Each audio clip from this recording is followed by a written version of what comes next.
I would much prefer the $25 beers, my $100 fondue. This is Tall Can Audio.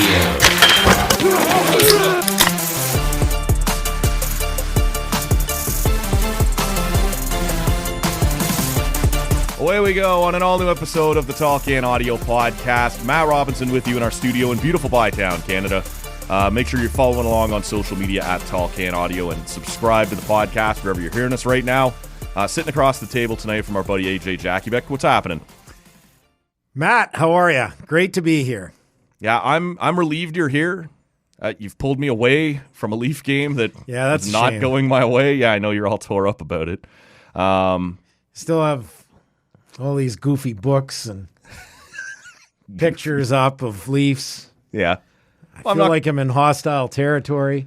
Every time you come in here, you're taking a swipe at the studios. But right when you come in the door, we've got a thing hung up there of Jose Bautista with the bat flip. I know you're not a Blue Jays guy, so that ruffles you the wrong way most of the time coming in here. But nothing like a Stanley Cup Leafs banner as well. Something that probably 98% of your listeners weren't alive for. Hasn't had to be updated for a while. It's not so good. And look, one of the reasons, obviously, to bring you in here, I wanted to post-mortem the Red Blacks, and we'll get to that. But I am curious, as you sit here and kind of look at the early returns on the NHL season, you'd probably say that the Leafs and the Oilers coming into the season had the highest hopes, right? Had highest expectations on what they were going to accomplish this year. Leafs right now, for the sake of the good listener who won't hear this until Tuesday morning, the Leafs are 5-4-2, I believe, right now, but appear to be on their way to 5-5-2. The Oilers also play later tonight. They are, I think, 2-7-1. They could be 3-7-1 by the time you, good listener, hear this. I'm curious, AJ, which one would you be more worried about right now?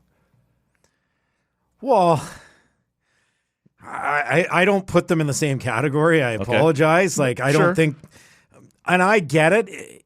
When you've had the type of regular season success the Leafs have had, I can understand why it's Stanley Cup or bust, but they've won one playoff series with this group. Mm-hmm. If you're asking me, okay, you're putting all your money and you get a half a dozen teams that can win the Stanley Cup at the start of the year. Yep. I would have put the Oilers in there, but I would have said Colorado, Dallas, and Vegas. I would have said Carolina and probably maybe New Jersey. Yeah. That's who I would have picked. Yeah. And so I just don't think they're there. Not just because I don't like them. There's other teams I don't like in sports. I don't like the Philadelphia Eagles. They're the best team in the NFC. Mm-hmm. I'm a Washington fan. Right. Been a Washington fan since the 80s. That's too bad. I don't like the Eagles, but I can sit back objectively and say, okay, probably between them and San Francisco, and they got a better quarterback. Right. So if I was putting money on one NFC team to win a Super Bowl, I'm putting it on the Eagles, who I do not like. So it has nothing to do with the fact that I don't like the Leafs. Yeah. I just don't like the makeup of the Leafs. And so they've added a bunch of guys that don't seem to fit in terms of what they've got. And now they don't really have much of a bottom six. Right. And because their top guys don't really get it done enough come crunch time, we're going to add a bunch of bottom six guys that play physical. In theory, maybe they're going to rub off. Spread out the depth or something. A little more depth scoring. They should make the playoffs. Yeah. I would bet on them to make the playoffs. I just don't think they're going to go very far again. As for the Oilers... Yeah, because the Leafs have their 5 wins, which is... It's not a great start, but it's not a terrible start yet. The Oilers... Well, they're in the mix. The Oilers have 2 wins, and you're like, oh my God. And I'm with you. I think the Oilers should be better than the Leafs this year, but they're going to have to dig out of a deeper hole right now. Well, they've been terrible. It's not like you can talk about the Ottawa Senators and their start, and they're 4-6. Yeah. And everyone's pushing the panic button here. So there's that. But they're +3 in terms of goal difference. Look at the Oilers. They're deep into negative double digits already. Yeah. So it's not like they're losing 3-2 in shootouts and they're just losing on a bad bounce or whatever it might be. They've just been bad to start, with or without McDavid. Yep. So Yeah, I don't know what the answer is. There in Edmonton, right? Like it's goaltending. It's team easy defense. to point at the goaltending, but their teams are getting inside on Edmonton and getting great looks all the time. It's more than the goaltending. It's more than the goaltending. It is a big part of it. It's goaltending. It's team defense. I mean, I don't know. In the end, you've got a coach in Jay Woodcroft with not a ton of experience. Yep. So I have no doubt, like with guys like that come young, hotshot coach, success in the American Hockey League. All right. When things are good, that's great. Mm-hmm. But how do you handle things when they're not so good? And with both him and DJ Smith right now in different scenarios, DJ's been here longer than Jay Woodcroft has been in Edmonton. But in both scenarios, you don't all this in a league where you generally have quite a bit of runway because it's 82 games, not like the NFL. You got 17 games. You got 82 games. But when you start like this, from an Ottawa perspective, because you've started poorly the last 3 seasons and have been basically out of it by November each and every season, and in Edmonton's case, you're 2-7-1, and you've got that much real estate to make up. You basically get somewhere along the lines, they're going to have a 7 or an 8 game win streak to make up for this. Because you look at them, and there's been a thing here where you go, well, they're going to have to play at about 104-point pace to overcome this. And you go, they can do that. That's a good enough team to do that. But when it becomes 106 points, 108-point pace, 110 point, like you can't keep flushing these games, right? At some point, you're going to have to get something done. So now you're in a league that generally gives you more runway, but for these coaches, they've got very little. And now all of a sudden, the next 1, 2, 3 games for both of these teams, and in particular, both of these coaches start to mean more. And I feel like, and I wonder if this has to do with Brady Tkachuk's comments, I feel like when you've got that type of scenario, and everyone knows the situation around them, everyone knows when a coach is on thin ice, everyone can feel that pressure. Yeah. And all of a sudden, those games start to mean so much, whereas it should be about segments, 5-game segments. But now it's about individual games, and I feel like from an Ottawa perspective, they're feeling the pressure. I can't speak as much about Edmonton, but yeah, that's... Do you think it's mind-boggling? Job is in jeopardy right now? Yes, absolutely. 2-7-1. You start 2-7-1 with a team that is Stanley Cup or bust. Right. Like they're not, we win a couple of rounds, things are good. Back-to-back years, they lost to the Stanley Cup champions. Yeah. And they felt like they were close last year against Vegas. And, hey, they win that series against Vegas. I wouldn't have put it past them to win the Stanley Cup with the group that they've got, and especially the top guys they've got. So, yeah, and the clock, it's kind of ticking there, right? They brought in Jeff Jackson, but you've got Draisaitl, who's 1 year away from unrestricted free agency at the end of this year, and he's 1 year ahead of Connor McDavid. Right. Everything I heard when I was in Edmonton in the offseason, and I spent a couple of weeks there, everything I heard was, you know what? It's trending in a good way. These guys are going to sign. But that was last summer. If all of a sudden this team misses the playoffs this year and Draisaitl's a year out, is he all of a sudden going to sign a 5 or a 7 year extension if he believes it's going to be the same old? Yeah. So there's major pressure in Edmonton, and they're going to have to get things turned around and quickly if Jay Woodcroft's going to continue on as head coach. Well, let's talk about DJ briefly before we get into some football stuff here. I'm curious because you're in there every day at TSN 1200, and you get the text messages, right? You see what people are talking about. You see what the fan base is feeling right now. And this was a group that, a fan base, I think, that was feeling really optimistic coming into this season, and not incorrectly, right? Like, we're going to have the new ownership. We've got Jake Sanderson locked up. Like, basically all the important pieces are locked up long-term to what appear to be pretty good contracts. It's time. We're going to do this. And then they kind of stumble a bit, and then the Shane Pinto thing happens, and then you get suddenly the Dadonov trade reemerges, and you're getting punished for that, and now you're having to fire the GM. I'm just curious right now, how much, I'm sure it's dimmed some, but I'm curious how much, as you're reading the text messages and getting the feedback, has the optimism dwindled over the last couple of weeks, or do fans still feel, this hasn't gotten away from us yet, we're going to be okay? I'm curious what your take on where the fans are at right now. Yeah, it's hard to gauge sometimes because sometimes the text box can have a little bit of everything in there. So there's people that are mad at the world. There's people that loyal till the day they die. It's going to be fine. A little more calm. Okay. I always feel like you need to get a general public's point of view, just talking to average ticket buyers, for example, that go, whether they're season ticket holders or they go to 10 games a year, or maybe they go to 2 or 3 games a year, and they go and they tell you exactly how they feel, kind of just in passing, in conversation. Sure. And I feel like that's a better gauge than the text box, which is the hardcore of the hardcore. Like, the hardcores are listening to sports radio, and even only the hardcore of that group is the one texting in, right? It's a small group. Yeah, and people say they're 25% of the fan base. Yeah. So if the text box is 25% of the fan base, and that's mixed, what's the other 75% of the fan base thinking?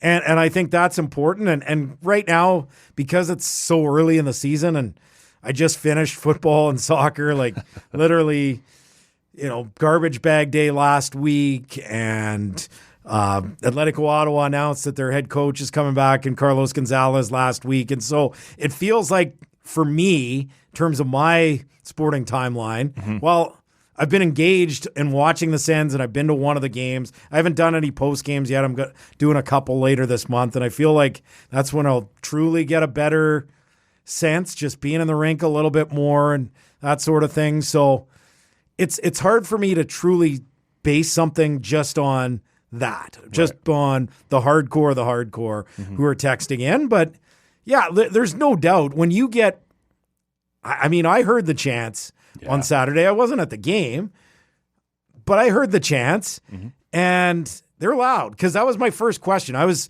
actually in Sherbrooke. My girlfriend went to Bishops, so I went and watched AUS football Saturday afternoon. It was Bishops against Mount Allison. Okay. And then that night we went for dinner and checking in on the score, and then later rewatched the game, and you hear the chants, and it's like, okay, I was wondering, like, is it 100 people yelling it? Yeah. And it's like, okay, no, this is a pretty sizable part of your fan base. So my belief is that, and I said this on the radio today. Look, if you're Theo Epstein and you come in Boston and you come in Chicago and you have all this baggage of the Red Sox and then the Cubs having not won a World Series for eons, right? It was 1908 for the Cubs, and it was 1918, I believe, for the Red Sox. I mean, it was ages ago. These are World War I era championships. So all of a sudden you've got all these years of baggage. And guess what? You nor all these players that you're with have anything to do with all the Bucky Dent or any of the other disappointments that they might have experienced. Yeah. Bartman, whatever it might be. But the reality is, because you're joining the Red Sox, because you're joining the Cubs, you're inheriting that baggage. It's no different with the GM or the head coach in Toronto with the Maple Leafs, or any Canadian team for that matter, since we haven't seen a Stanley Cup winner in this country since the Habs in 1993. So for better or worse, yes, Michael Andlauer and Steve Stais just got here literally yesterday, it seems. It's not even 2 months for Michael Andlauer, and he's probably thinking, what the hell did I get myself into with this Dadonov stuff and Pinto and the gambling and fans yelling, fire DJ and all this stuff. But that's the reality. They've missed the playoffs 6 years in a row. And so when you take over in that type of situation, you inherit baggage. And that's what they've done here. They've inherited the last 6 years, and to a certain extent 30 years, because there's been other painful moments for this franchise. But in particular, the last 6 years, you've inherited baggage. And there's been a lot of baggage here because there's been a lot of chaos here. And it feels like the last 6 to 8 weeks for the Ottawa Senators, or in particular the last 2 or 3, it's kind of a microcosm of what we felt over the last 6 years here. There's just been too much chaos off the ice. So I think the Dorion decision was a step in the right direction. I like Pierre. He was always good to me. The reality is there's too many, beyond Dadonov, beyond the fact and that's a pretty big one when you're giving up a first-round pick. Yeah. Beyond the Pinto cap pickle, as Michael Andlauer continues to refer it as. It is a pickle. It's a spicy There's too pickle. many moments of chaos. Yeah. Pierre Maguire, Peter McTavish, Trent Mann, Troy Mann, and these are all post-Melnick. Yep. So you can blame he had a certain sympathy from me about the situation. Yes, he was working before. in tough conditions. Yes, working for a very difficult and demanding owner. 100%. But all these latest transgressions, and I don't know, everyone's got personality conflicts. Not everyone's going to get along. Yep. But when it's the same person and this guy and this guy and this guy and this guy, it always goes back to the same person. So I think getting rid of some of that chaos is a good thing. There's a reason Steve Staios talked about bringing in stability. But like the reality is, I'm sure they'd love to give DJ Smith another 10, 12 games. But if you lose 3 in a row here and you go to Europe at 4-9, how do you not make a change? Well, and this is we sat here on Sunday when Rob and I were recording our last episode, and I must have checked Twitter 103 times while we were. I was waiting for that shoe to drop. After how Saturday night had gone, I expected this might be the day because they're off till Wednesday, right? You have a bit of a break. Maybe this is the time where they drop DJ. Someone else can get parachuted in here, have a couple days of practice. Were you surprised? Like, was there a part of you who thought it might be Sunday? No, because you know why? Maybe it's a strange theory, but I've seen this in sports before. I truly believe because of what happened with the booing and the fire DJ and then Brady's emotional and passionate comments that they weren't going to fire him, because I don't think you want to all of a sudden the first moment the fans start booing the fans and start yelling fire DJ. If they're saying fire DJ, I guess we got to fire him. Right. That actually made me think that the chances of him getting fired after that game were a lot less than they would have been if there were kind of just a bunch of people that left. Yeah. It's an interesting through theory. apathy. And you always hear the don't listen to the fans or you'll be sitting with them, Yes. right, as the old express. And but it's a good one. for sure. But there's also a certain amount of you can't just out of spite or stubbornness go if they're saying we should do it. Maybe they're saying it because it's obvious. I think with Brady's comments in particular, let's go back to 72 and Esposito.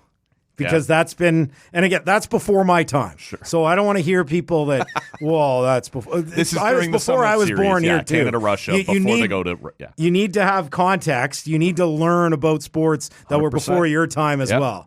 So I get frustrated and shake my head on that. Yeah, I wasn't born either. Still a pretty important moment in this country. 100%. So Espo, and again, if you lived it, I think you'd have a little bit more context about how you were feeling personally. Maybe you're sitting at home, wherever you were in Canada and Winnipeg, watching that game and you're booing the TV. You're not happy. Yeah. But I don't know. I watched those 4 games 25 years later. So yeah, and in hindsight, we get to watch it going, we won. Yes, right? Exactly. So all of a sudden, Espo's comments where he's dealing with the booing and talking passionately and emotionally about how they're trying and doing their best and saying we don't really deserve to be booed. All of a sudden, they sound like the most amazing comments ever. Yes. 50 years later, after the fact, when they won and he played a big role in that. So I'm curious to see. Here we go. We got 3 games before they go to Europe. You got Toronto, Vancouver, and Calgary. I want to see how they respond. I want to see how these 3 games they look. Sounds like they're gonna have Zub back. Yeah. So that's good because they're clearly a lot better team with him than without him. And if you beat Toronto specifically on Wednesday, the fan base is happy. Yes. Fuck the Leafs, all that stuff. That goes a long way to help turning the mood around. Is a win over Toronto, right? But if all of a sudden you don't look good in these next 2 or 3 games. Yeah. And I do think you need to kind of look, okay, how do you look Wednesday, Thursday against Vancouver, who's one of the hottest teams in the league, and then you host Calgary. Well, you better get some points out of this, multiple and probably 3+. Right. And at least kind of stem the tide, go to Europe. To me, you got to find a way to get at least 3 wins out of the next 5. And if you don't even have that chance, like let's say you go 0-2-1, Yeah. then I think it's possible that the move is made even before they head to Europe. I mean, maybe not. I don't know what their logistics are in terms of when they leave, but Well, TJ might fly over with the team and then have some vacation time to tour Norway and Sweden and Finland after that last game. Be tough to leave him behind, but when I listen to DJ Smith, I really root for him because I think personally this is a good human being. There's a reason they love playing for him. Yeah. But in the end, results-based business. 100%. Here we are, year 5. They've started poorly the last 3 seasons, and now it's 4. Yep. And November in particular has been terrible. And if that doesn't change and change quickly, even if they let's say went 8-12 and they kept him and they made a serious run, and let's say they made the playoffs as an 8 seed. Right. What kind of belief do you have next year that things are going to be different out of the gate? Right. When they've been so bad every year out of the gate. So 4-6 isn't the worst thing in the world. I think if you didn't have the baggage from, but you do, I get it. But if you didn't, you'd be like 4-6. It's not great, but we're not out of it. No big deal. But because there's all this baggage and they keep making the same mistakes that we've seen year after year, you can understand why the fan base feels like they did. So, and on that, like, I have no problem with the fans booing. Yeah. I also have no problem with what Brady Tkachuk said. No. You don't get to cherry pick what traits that you want from Brady Tkachuk at which times. And the reality is those comments were emotional, passionate, and loyal to his head coach.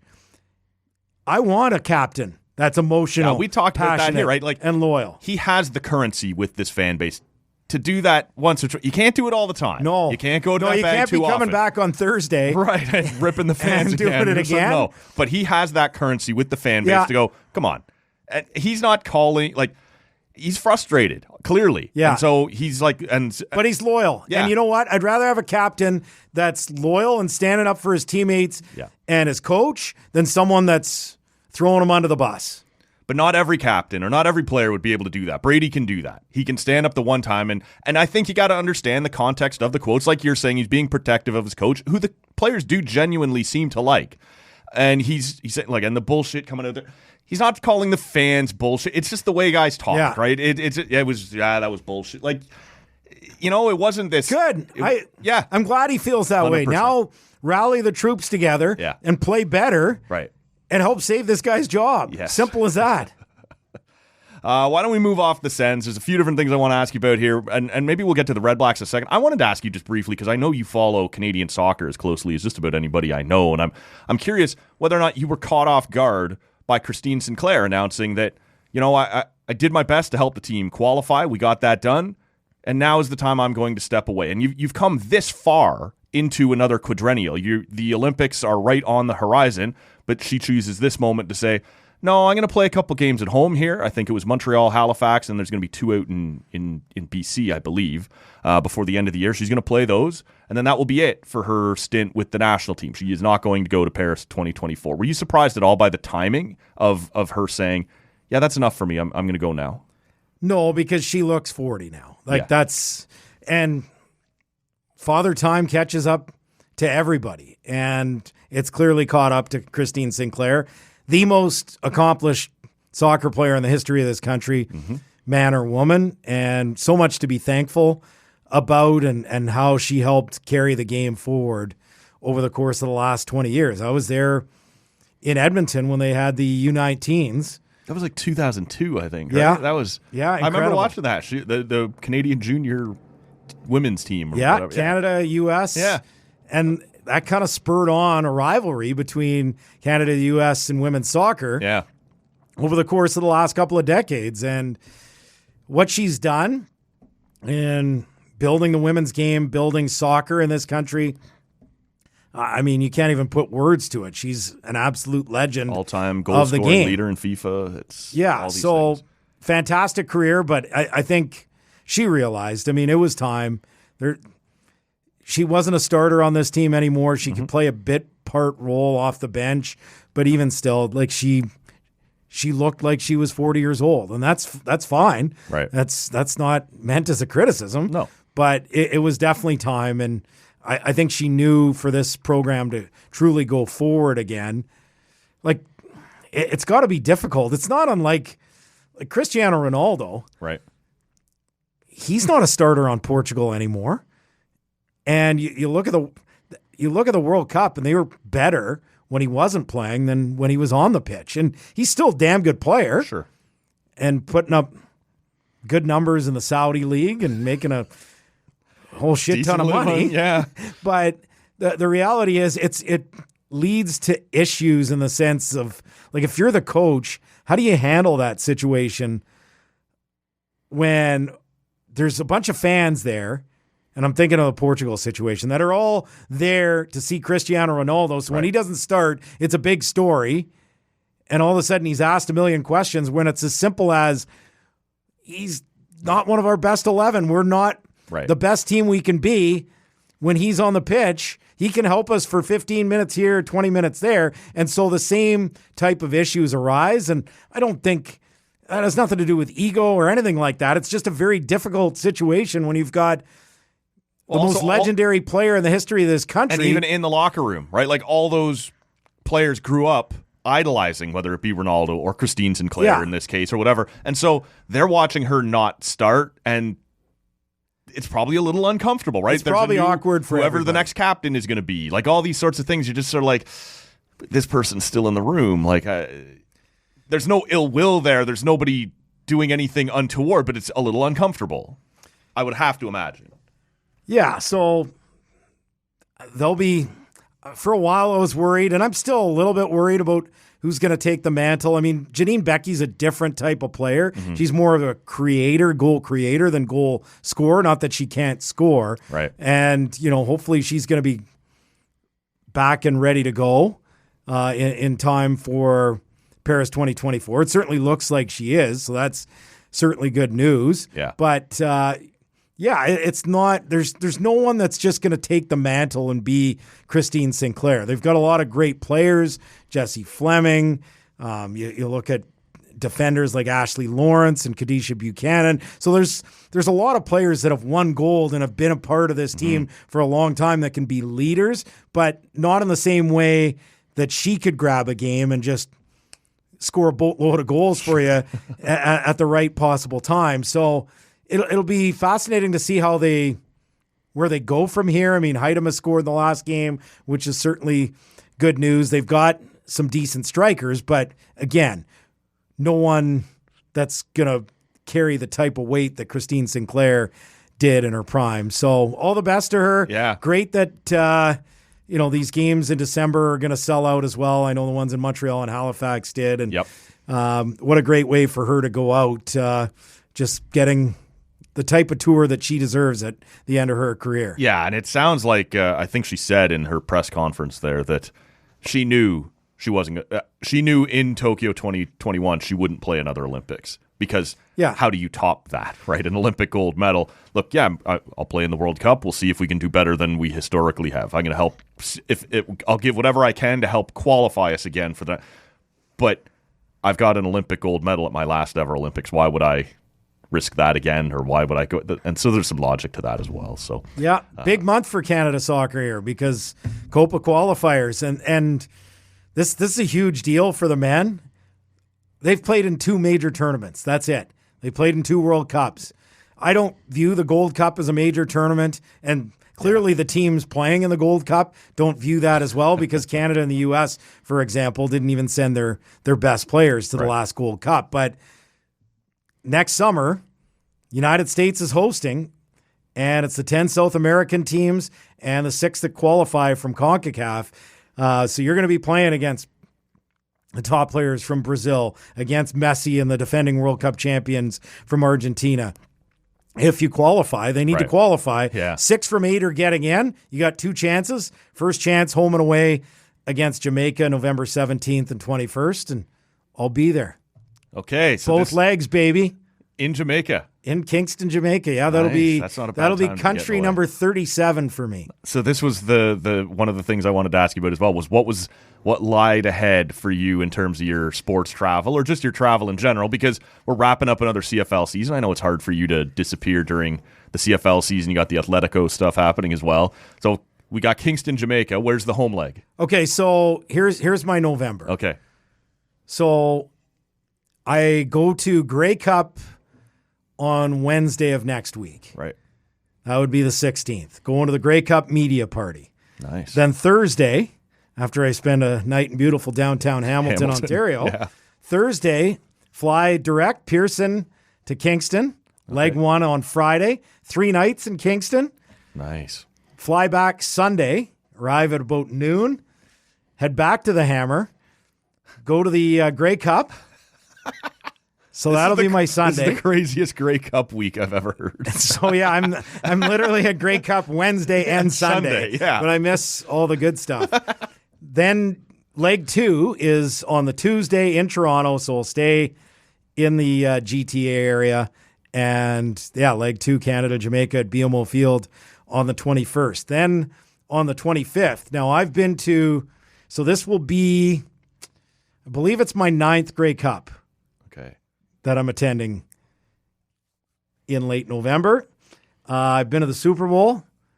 I've been to the BCS National Championship Which game Super Bowl did you go to? at the Rose Bowl. Oh. That was Auburn, Florida State. Which Okay. Super Bowl? Name one of the most dramatic Super Bowl endings of all time. Oh, is it Giants Patriots? No. Oh. You got one team right. Oh, okay. Well, it's got to be another Patriots. Patriots. Yeah. Patriots won. Yeah. Marshawn Lynch didn't get the ball. Oh, man. Okay. Yeah. Malcolm Butler with the Yeah. interception. Okay. Yeah. That's a See, good one to that beat was in the- Arizona. Yeah. See, so that's my Super Bowl.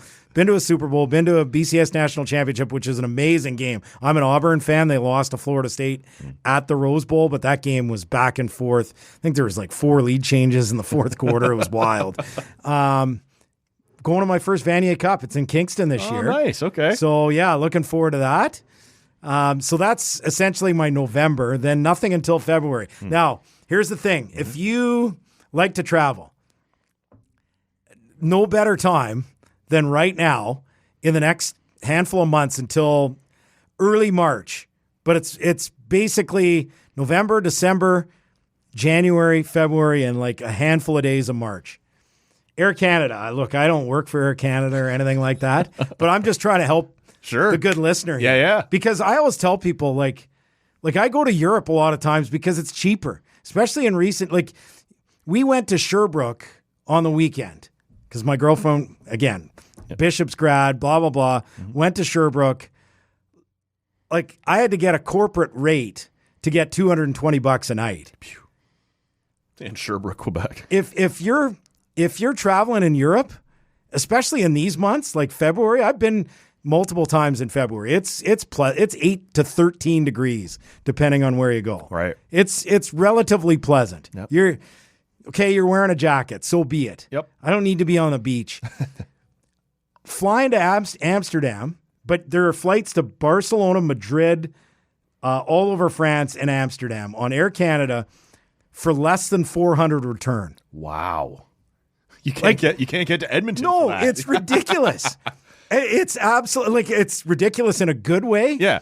But like when you see the hotel prices in the United States and Canada versus Europe, where you can get a good 4-star hotel in central at that time of year in like central Amsterdam, Rotterdam, Sure. Cologne, some of the other places we're going, under $150 a night. Wow. Like why wouldn't you take advantage Yeah. of something like that, even if you're going like a week? So you've clearly got something on the go on February. February, yeah. Where are you headed?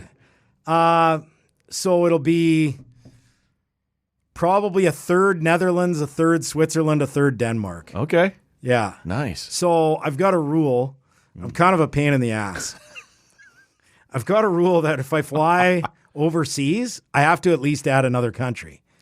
And because we're flying into Amsterdam, it doesn't really make sense to go somewhere other than like Western Europe. Right. Well, I've hit all the Western European nations that are mainland, with the exception of the microstates like Andorra, Gibraltar, and maybe I'll get to those later.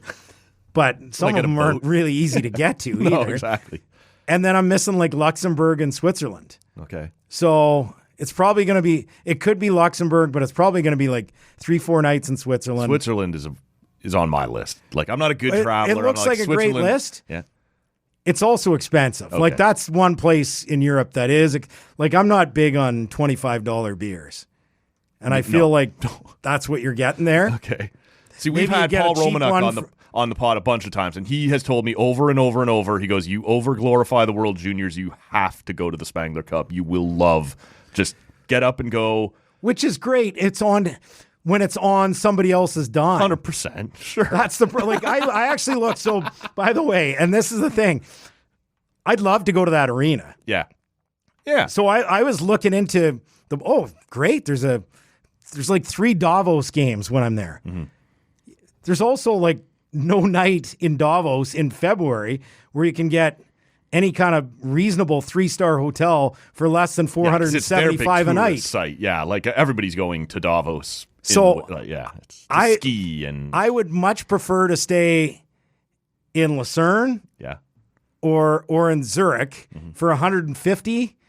And deal with the $25 beers or whatever else, my $100 fondue or whatever. That's why, like, it's going to be a short stay. I'd love it to be longer, but it's going to be like 6 nights in the Netherlands and probably like 5 nights in Denmark, and then the rest will be Switzerland. But look, I'm sure it's beautiful. I just, like, look, I'm budget conscious as well. Of course. And I think a lot of people, especially inflation and everything, are budget conscious. That's why I had to bring up this deal and the fact that it's like literally under 4. Like, I'm going to be talking about this deal for years.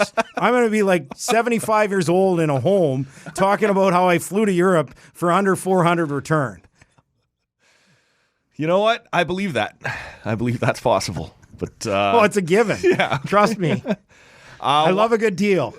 And you're not going to get any deals in Switzerland, but I'm still going to go because I want to have fondue and chocolate and cheese and whatever the Zurcher. There's some sort of Zurcher thing that you're supposed to eat, and then get a hockey game and a soccer game in and go move on. Why don't we move on over to the Red Blacks? There's a bunch of different places we could start. Why don't we start with the most recent thing that the Red Blacks have made news on here, and that is GM Sean Burke announcing that head coach Bob Dyce will be back. I don't know how shocking of news that was. Like, if you want to preach stability, it would be hard to turn over another head coach this quickly. But what was your reaction to the news that Dyce would be back, and were you surprised at all? Not surprised at all. I got a sense that both Sean Burke and Bob Dyce would be back, and I truly believe it's the right move. We'll find out next year. Yeah. Like, the hot seat is probably turned up for both of them. Yes. Especially how this past year went. The one thing I'll say is this team has not had continuity. No. And you look, okay, so you had a real bad 2019 season. OSEG wanted to bring Marcel and Rick back. Mm-hmm. Marcel was good with that, but Rick was not. And Rick was kind of in pick him or pick me mode. And because it was pick him or pick me, it wasn't so much they were picking Marcel over Rick. It was more they were picking the guy that was happy to have both of them back rather than one. Sure. And so in the end, they went with Rick.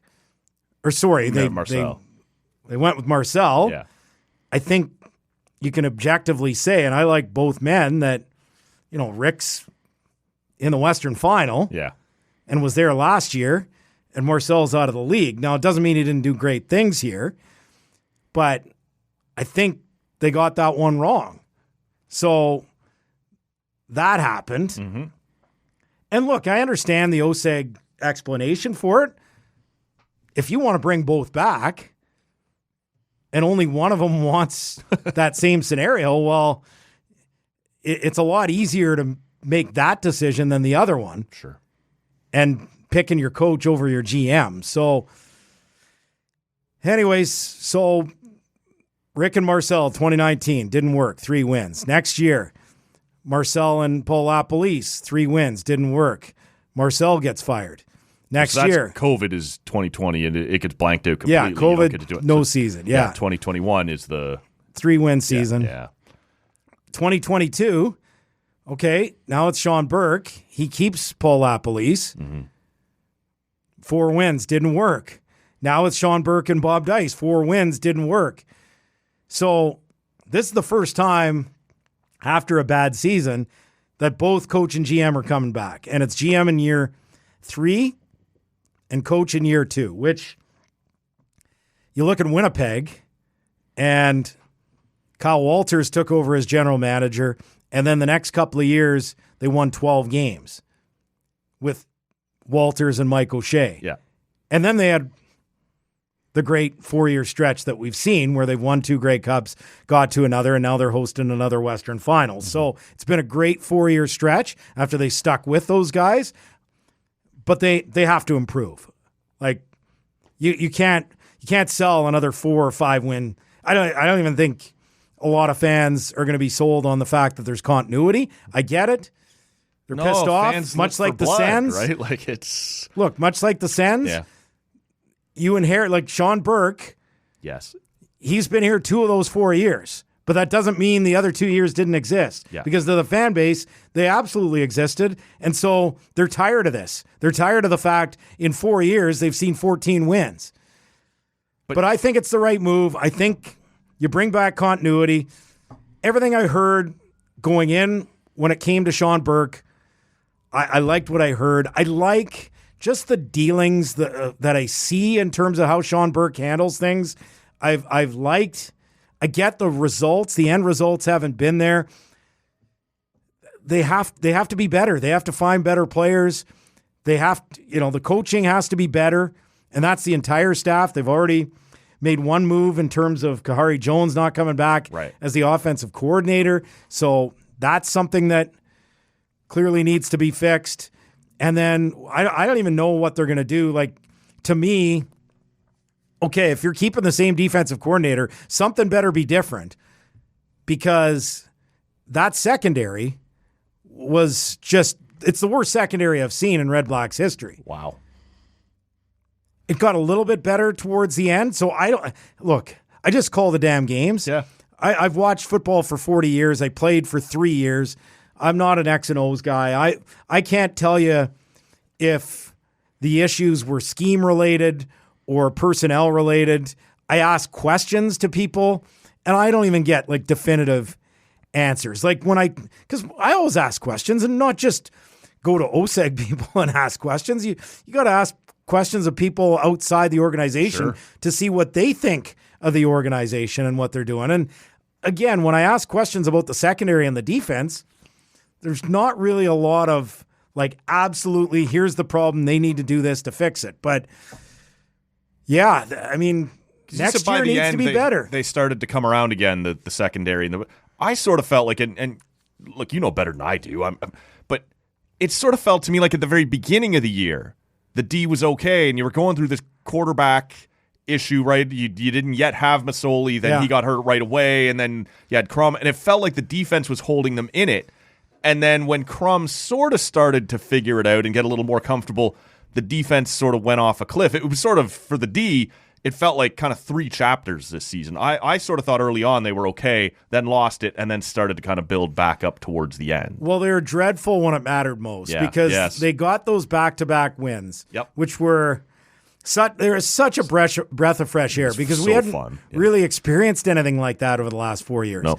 They get the Crumb back against Winnipeg. Then they go to Calgary and win a shootout. And then now you're 3-3 and there's excitement. And okay, so you play Hamilton, game 7. You're down 4. You got a 2nd and 2 from the 4, and it was a bad play call. Kahari Jones, not a good play call. And you end up getting nothing on 2nd down. Couldn't punch it in and you blew an opportunity. Okay, so be it. Yep. Now you're 3-4. But then they went through a stretch in the next few games where they played Mason Fine. Yeah. Chad Kelly was in there somewhere. That was the 44-31 loss, which was wildly entertaining. But again, the secondary couldn't stop a thing. But also in there, you had the Mason Fine game against Saskatchewan. You had the Caleb Evans game against Montreal where you blew a 14-point lead. You had Trey Ford tearing you apart in Edmonton. Yep. And then you had Taylor Powell on, I believe, 3 days rest. Oh, yeah. Helping beat them in Ottawa. So they had this 4-game stretch where they're playing a bunch of backup and third-string quarterbacks. Ford's the starter in Edmonton, I get it, but still a young guy, and they tore you apart. And that's where you realized, that's where you realized this is just awful. Yeah. Like, just not good enough from a defensive standpoint, and it cost them the season. And there are certain things in there that help cost them that. Like, I didn't like the Bob Dyce decision to kick a field goal in Saskatchewan. There's other decisions. I mean, Bob Dyce kicking the field goal in BC, although Brendan Gallanders came on the radio and defended the decision. And so I had to at least listen to the other side, and I think it brought a different perspective. So I don't agree with some of the people that say that the coach lost them 5 games. I think there's probably 3 moments. The Saskatchewan one for sure. You can't kick the field goal there. He needed to, and I don't know if they win the game anyways, but he needed to at least call the timeout late against Montreal when that game was falling away. You would have at least got yourself 20 more seconds offensively. And then I thought bigger, and again, this maybe comes back to why Kahari Jones is out. I thought the most egregious decision in BC was just the decision in general in the fourth quarter to be so conservative when they had torn it up offensively for 3 quarters, and then they packed it in for the fourth quarter essentially, and 2 and out, predictable, same type of plays, and then okay, you're still in a good spot, you're up 10. Okay, should he have kicked the field goal? In hindsight, probably not. But what if you punt the ball and they return it for a touchdown? It's everyone's going to say, well, why didn't you go for it or kick the field goal or whatever? I mean, bottom line is it wasn't their year. They have to be better next year. And it's amazing. Big job. It's a big, they're not close right now. And I don't know if they aren't, though. So let me ask you this, just before we start to look forward. Let me look back for one more question. I want to talk about how different this team would have been if Jeremiah Masoli is healthy. I don't know. And that's it. I have no idea.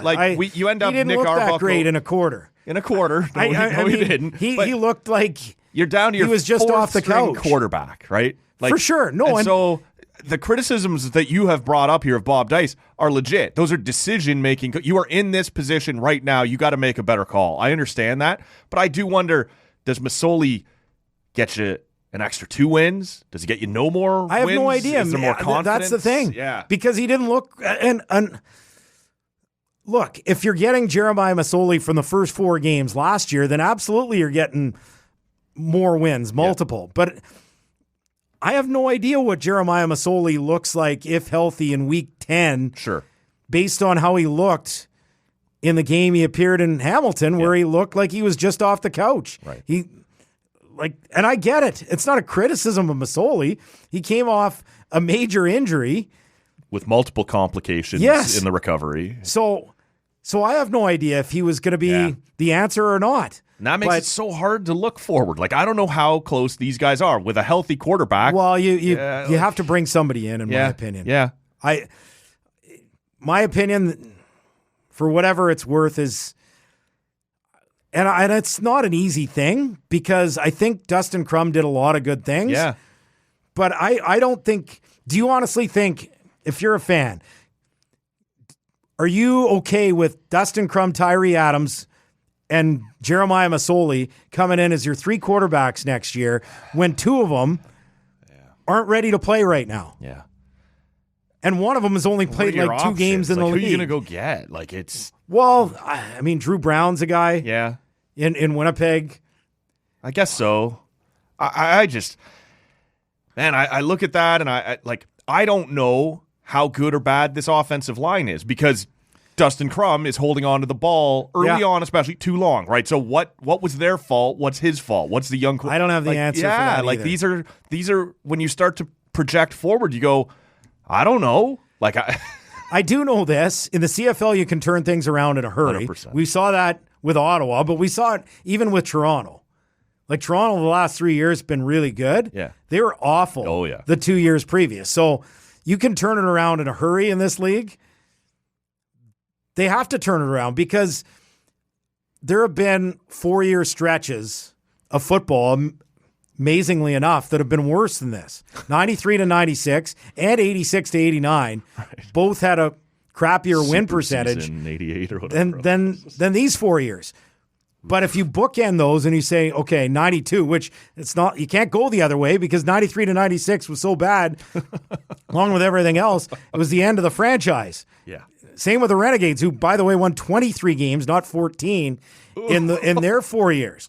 Rough when you're looking up at the Renegades. If you look 86 to 89, on both sides, they had at least 7 wins on the other side in 85 and 90. So to me, and look, I'm not saying 7 wins would be exactly what this franchise needs. Let's plan a parade for their 7-win season. But like that's the bare minimum next year. Yeah. Anything else, and you're saying, well, what the hell?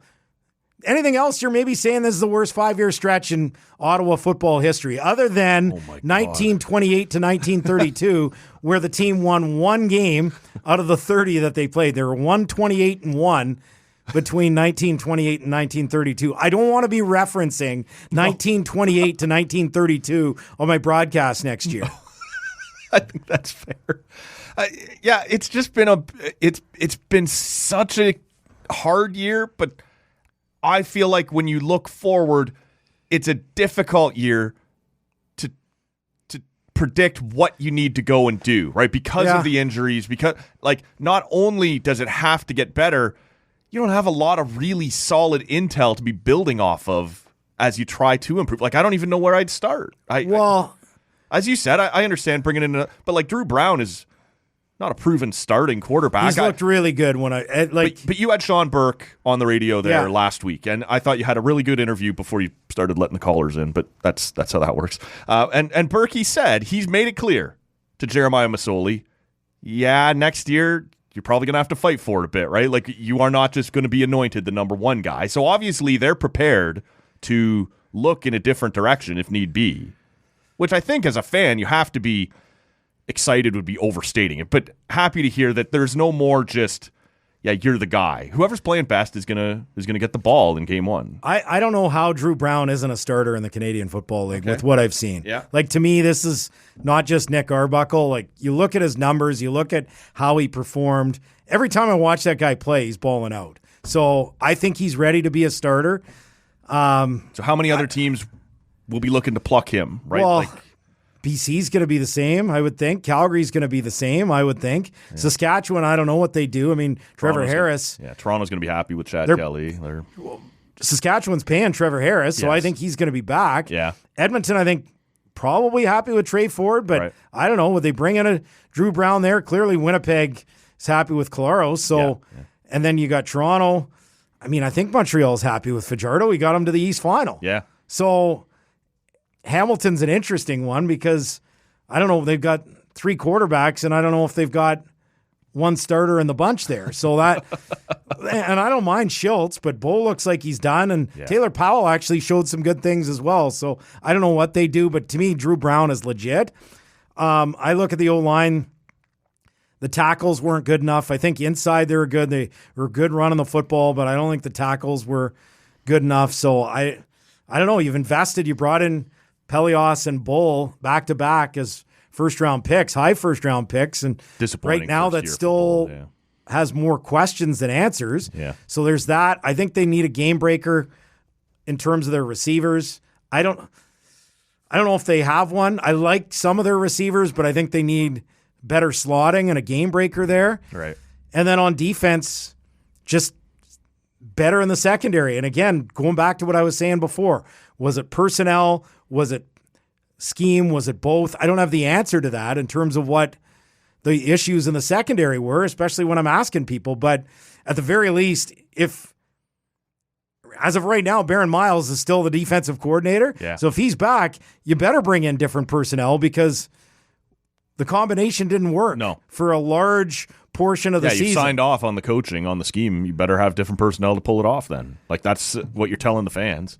But I will say this, like, they still, like, they're millimeters away, and self-inflicted, I get it, from sweeping Winnipeg and BC.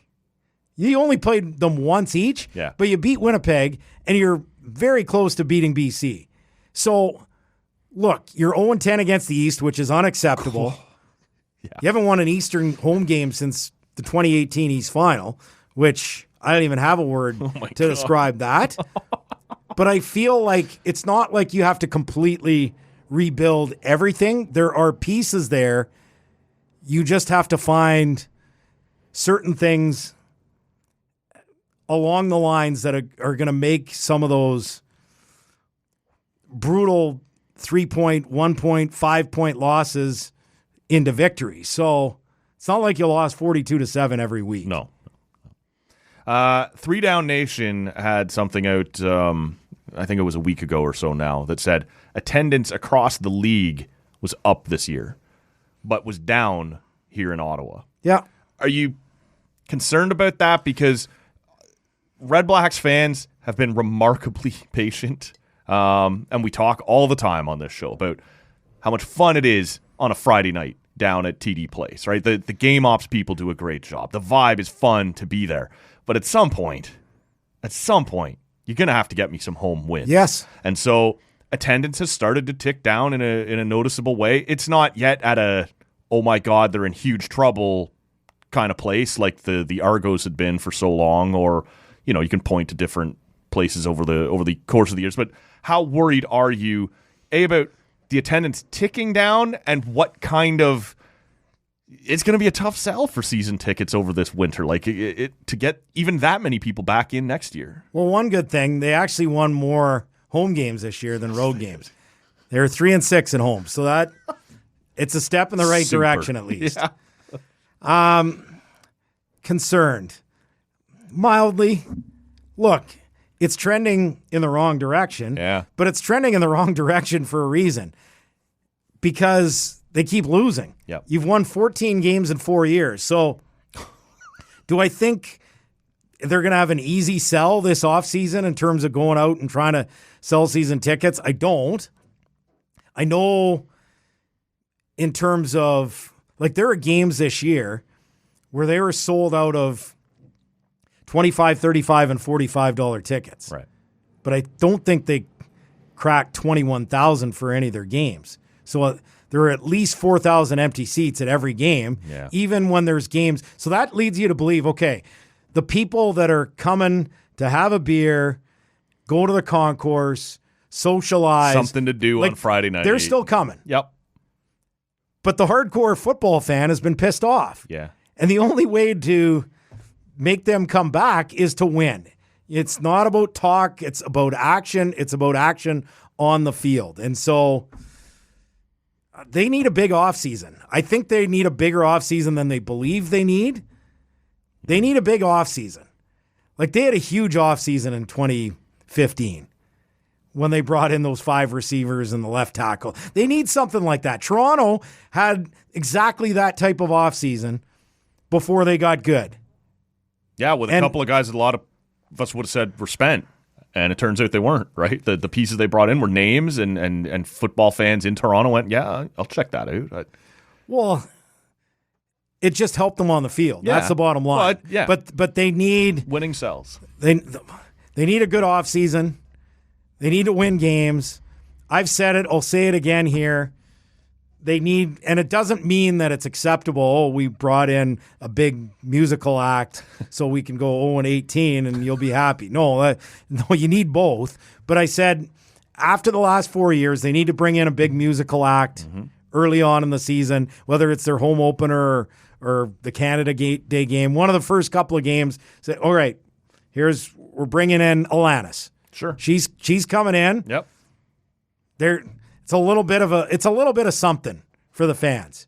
And again, it's not going to appease the hardcore football fans that want wins, nor should it. But at least it's a gesture. Well, BC was doing this, right? They started to bring BC in some pretty Montreal big names did for it this year. shows. Yeah. And look, good karma, and They're both in their respective division finals. True. So there you go. Yeah. Not that you do that and all of a sudden snap your fingers. Good karma, we're going to be in the East Final again. But to me, that's another thing they can do. But beyond that, it's just win games. Simple as that.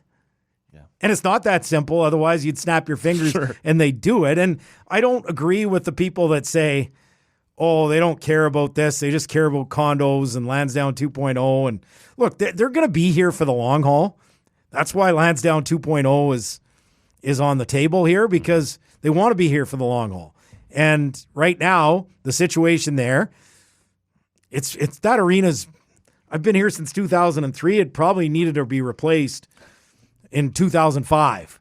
Right. And because I've seen enough times in there where there's a 67s practice with Brian Kilray, and there's a pylon by one of the dots and a bucket.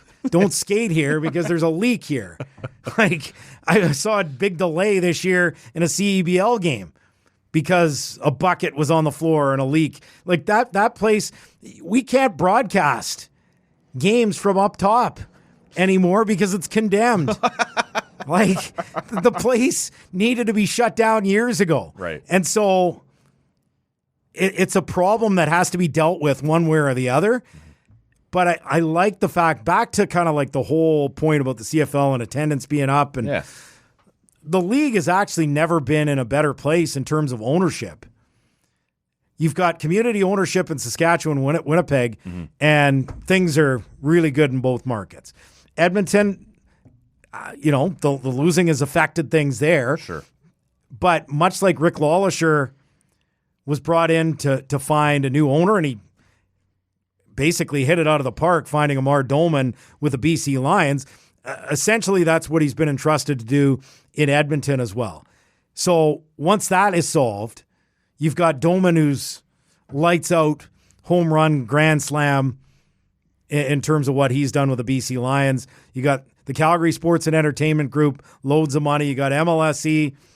At least they seem to be engaged and invested in the product now, which I don't think has always been the case. So that's a good thing. You've got Pelodeau in Montreal, you've got Bob Young, and you've got the OSEG group. So you've got a league where you look around and you say, wow, like when they get this Edmonton situation solved, a lot of the fires are pretty much put out. Yeah, the league usually is there's like 3 or 4 fires going on at the same time. Yeah. So I think it's going to be fine. I think eventually, look, they're not going to keep winning 3 or 4 games for 10 years straight. At least, God help me if they do. Yeah, but I'm going to write down the date and time you said that. Yeah, but they're going to get this figured out. The hockey team is one of the best in junior hockey. 100%. They run things the same way. And eventually, when you run things the right way but make a couple of bad decisions, eventually you'll get it turned around. Right. So I truly believe they will get it turned around. They're paying for some of those bad decisions right now. And when you make even 1 or 2 bad decisions at that level, sometimes it costs you for this long. But they got it right with a hockey team. They're a well-oiled machine, the 67s, one of the best run organizations in all of the Canadian Hockey League. And I truly believe they'll get it right here with the Red Blacks. But hopefully sooner rather than later, they put together a respectable season, and that's got to be next year. It has to be. What do you think of this Final Four? We got the East and the West finals set here now as we're coming down to the stretch run towards the Grey Cup. What's your interest level in these two matchups? Yeah, no, I think it's gonna. I'm gonna give a boring answer. I think it's gonna be Toronto and Winnipeg again. Yeah. We'll see. BC's a funny team because BC on their day can beat anyone if Vernon Adams Jr. is playing like he did last week. Mm-hmm. How cold is it going to be in Winnipeg? I mean, he's played around the league. He played in Montreal. Sure. He should be able to handle that no matter what happens. I think Winnipeg is built just with the running game and Brady Oliveira to play in cold weather football if it's nasty in Winnipeg this weekend. But, man, BC's a wild card. That being said, I'm going with the sure thing. So I'm going with Winnipeg. And then I'm going to pick Toronto to lose at some point. I'm just not going to pick them to lose this weekend. Just not yet. Okay. It's 16-0 New England Patriots. They lost to the Giants. Yeah. 73-win Golden State. They lost to Cleveland. Bruins last year didn't even get out of the first round. Right. Seattle Mariners, my team, 116 wins, didn't get to the World Series. And Edmonton Eskimos, 1989. I was at that West Final that year, the only other 16-win team in CFL history, and they got upset by a 9-9 Saskatchewan team, 38-28, as Saskatchewan went on to win one of the most dramatic Grey Cups ever over Hamilton back in 89. So doesn't matter the sport. MLS as well, the best regular season history team in regular season history, didn't win as well. So MLS, CFL, NHL, NBA, Major League Baseball, NFL, teams with the best records in all of those leagues have never won a championship. I don't know why. Sports are so stupid. It's crazy, isn't it? But I feel like Toronto's going to lose just because of that. Yeah. Like, at some point you say, well, there's a trend here. Yeah. The script says they should win, so they're not going to win. They're going to lose at some point. So otherwise I would pick Toronto to beat both. Yeah. I really would, because I do think they're the best and deepest team everywhere. I worry about them. The thing about Toronto versus the other teams, now Montreal would be in this boat as well. If the quarterback gets hurt, like last year, the quarterback got hurt and Chad Kelly came in and saved the day. Yep. Cameron Dukes, I think, has shown he can be serviceable, but as I talked about earlier with Drew Brown, that guy's legit, ready to be a starter. If it's BC, Dane Evans, he's at least serviceable and has been in big games before, whereas if all of a sudden it's Cameron Dukes against Zach Collaros in the Grey Cup, you're not feeling as good about that. No.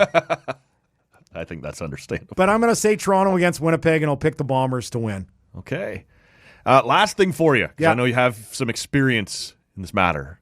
I'll remind the good listener that Lever Sage back in here Thursday morning. He's now the regular on Thursdays here on Talk Yeah. and Audio. I know you know that, AJ.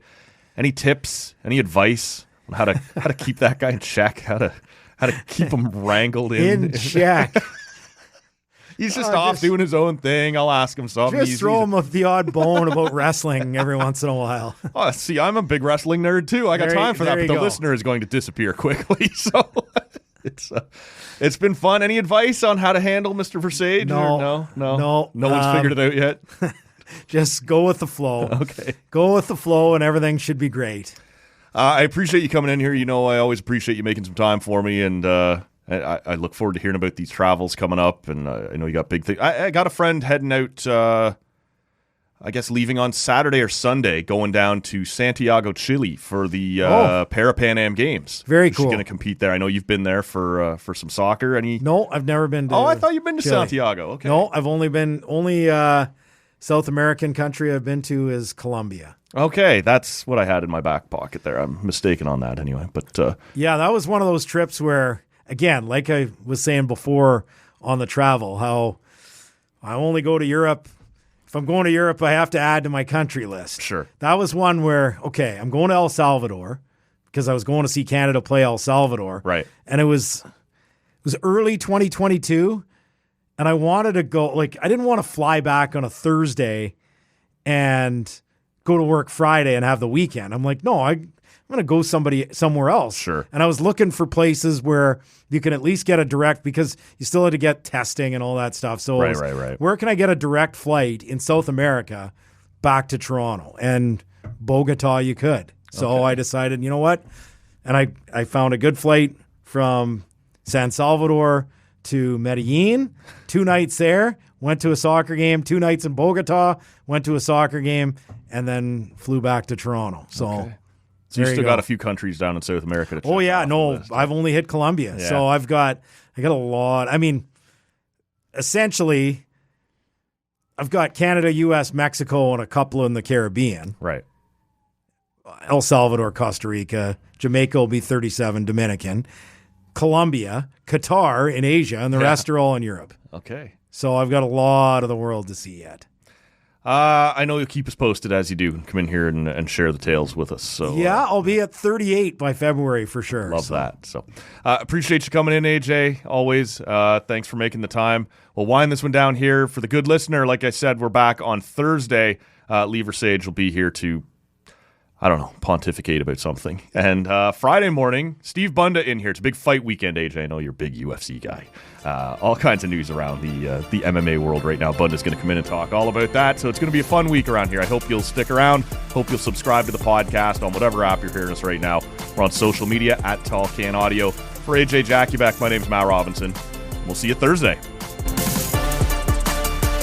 The hell is that? Number one bullshit. Oh, number one bullshit. Why are you so pissy?